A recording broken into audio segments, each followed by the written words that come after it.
Hey guys, Lisa Lane here, hanging out with David Douglas. So it is homecoming week this week. Do you ever get to go and enjoy some of the traditions like the bonfire at Old Main?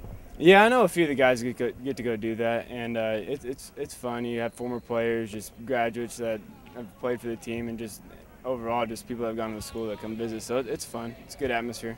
With all the excitement, you said former players come back, students return. Does that put more pressure on you guys to win? No, I wouldn't say that. It's just fun. Everyone gets to come out and just see old friends, and we get to see our old buddies that we used to play with, and even people that played here a long time ago. So it's a good atmosphere. It's a fun atmosphere. All right, now early on in your career, you were playing more as a slot receiver, and now it seems you're getting a lot of snaps as a wide receiver. Do you have a preference, and how do you think that's changed your role for the team?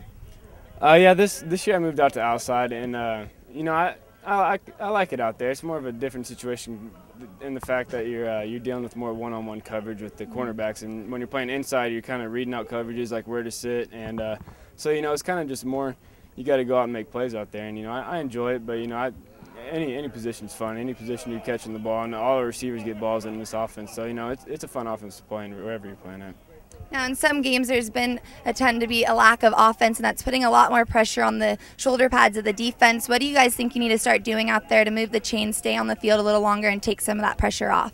We've had a lot of penalties and a lot of things like that where we've really just been hurting ourselves offensively, and we've moved the ball consistently, put up big yards every game, and we just got to start getting the ball in the end zone. And I don't feel like we're executing fine. We're just hurting ourselves with penalties and turnovers and things like that. So we just kind of need to just be more consistent in that factor.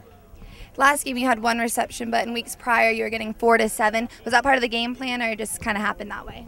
Last week after my catch, I got a deep thigh bruise, so it kind of limited. I don't think I went in all in the fourth, and it just kind of limited through the second and third. So we had a game plan to go in and pound it, and we got great backs, and some weeks it's just like that.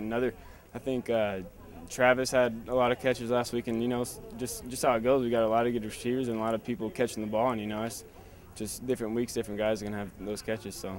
Right now we're no longer in the Pac-10, but a lot of the preseason goals still stand, such as winning the Pac-10. Do you think the team realizes that, or did you notice a change in things after that Oregon State loss? No, everyone realizes that, and that's been our goal, and that's what we set out to do ever since the end of last season. So everyone is definitely on board, and that's our goal. And Arizona's never won a Pac-10 championship, and that's definitely what everyone's here's goal is to do, and that's what we're working for. Now, Nick is not only a teammate but a good friend of yours. So how has his injury affected you personally? Oh, just personally, we kind of, last year we both got hurt in the Oregon game, and then this year we got hurt one play away from each other. So it's kind of laughed that off a little bit. But he's doing good. His rehab's going real well. He's doing all right. So that's good. All right. Well, Nick and Matt have different quarterback styles. Some prefer certain plays to others. How have you approached this week's practice versus past week's practices?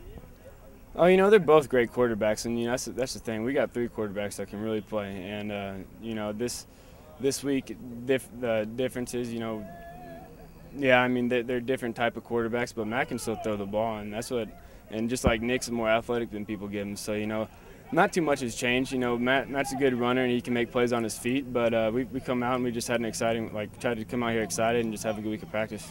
All right, now Washington's coming off an exciting win to Oregon State. They're hungry to beat us so they can keep their bowl hopes alive. We know Jake Locker is a factor, but what else are you concerned about when you're looking at that Washington team?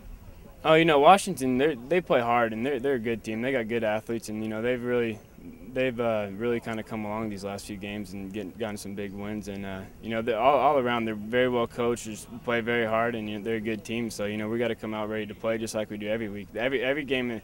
Every week in the Pac-10, every team we play is going to be good, and it's going to be a big game. So we're just preparing ourselves, just to come out and give it our best and go out there and hopefully get a win. Well, I know the Zona Zoo has full confidence in you and the rest of the team to beat Washington this week. So if you could say anything to the Zona Zoo right now who's watching, what would you say? The Zona Zoo's got to be the best student section in the nation. They're there. I know we come out an hour before the game, it's already packed. So, just be loud and get us going, and thanks for all y'all do. Back to you, Cat Nation.